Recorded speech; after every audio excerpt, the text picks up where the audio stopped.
భక్తులుగా బట్టల్లో చూపడం కాదు, మన బ్రతుకులలో చూపాలి. మన బ్రతుకులలో భక్తిని చూపించాలి. మన జీవితాలలో, మన అంతరంగాలలో భక్తిని చూడాలనుకుంటున్నాడు దేవుడు.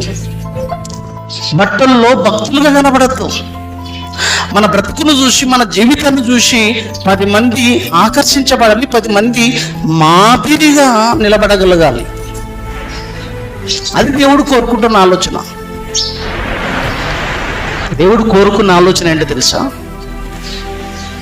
బట్టల్లో కాదు నాన్న, తెల్ల బట్టలు వేసుకొని, మెడలో సిలువ వేసుకొని ఒక భక్తుడిగా నువ్వు చెలమని అవుతే అది భక్తి అనరు నాయన అంత. భక్తి అనేది అది అంతర్గతానికి సంబంధించింది, అది అంతరంగానికి సంబంధించింది, నీ నడవడికి సంబంధించింది, నీ ప్రవర్తనకు సంబంధించింది, నీ ఆలోచనలకు సంబంధించింది, నీ ఉద్దేశాలకు సంబంధించింది.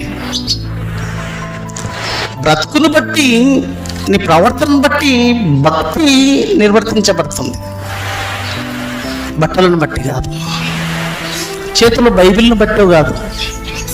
వీళ్ళు పలానా వాళ్ళు, నువ్వు బొట్టు పెట్టుకోకపోవడం బట్టి నువ్వు ఈ పలాని అని చెప్పకూడదు. నీ భక్తి, నీ యొక్క నడవడి, నీ ప్రవర్తన క్రీస్తు దగ్గరికి తీసుకురాగలగాలి. దీనికి కారణం ఎవరు? ఇలా ఉండడానికి, ఇలాంటి సహనం, ఇలాంటి నిరీక్షణ, ఇలాంటి ఓపిక, వీటన్నిటికీ కారణం ఎవరు? క్రీస్తు. అక్కడ రావాలి. నీ సహనం, నీ ఓపిక, నీ నిరీక్షణ, నీ ప్రవర్తన, ఇవి దేవుడి దగ్గరికి, క్రీస్తు దగ్గరికి నడిపించాలి, క్రీస్తును చూపించాలి. ఎవరు కారణం? ఇదో ఈయన కారణం, ఇది కారణం అని చెప్పగలగాలి. నా భక్తికి, నా జీవితానికి, నా నిరీక్షణకు, నా ఓర్పుకు, నా పట్టుదలకు, నా సహనానికి ఇది కారణం అని ఇక్కడ నడిపించాలి. అయితే నేను కూడా వస్తా.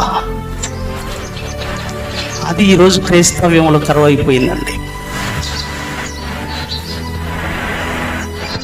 ఈరోజు క్రైస్తవ్యంలో భక్తులుగా ఎలా చూస్తాం మనం? వీళ్ళు క్రైస్తవులు అనడానికి మనం బైబిల్ అన్నా, వాళ్ళు వేసుకున్న బట్టలను బట్టి అన్నా మనం వీళ్ళు క్రైస్తవులని చెప్పగలుగుతాం. వీళ్ళు క్రైస్తవుడని వారి ప్రవర్తనను బట్టి, వారి యొక్క తీరును బట్టి మనం చెప్పలేమండి. తీరు